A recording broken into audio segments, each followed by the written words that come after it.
Hello everyone, welcome back into this channel, and through this video I would like to ask you to join me to know more about Capcut application.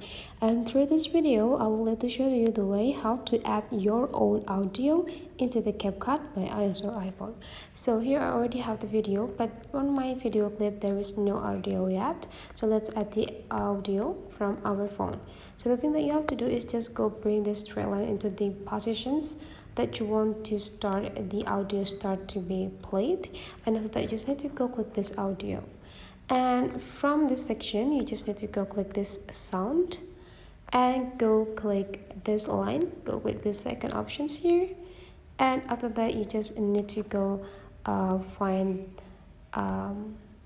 from the device here and go click select from the device, and they will be bring you into the audio collections on your phone, and you just need to choose which audio that you want to add into the Capcut. For me, I will like to use this, and you just need to go click open.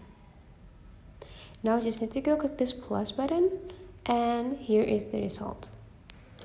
Another video about me myself. So that is the way, guys, how to add your own audio into the Capcut. Hopefully this tutorial today is useful for you. So don't forget to leave some comment, like and subscribe into this channel, and I will see you for the next video.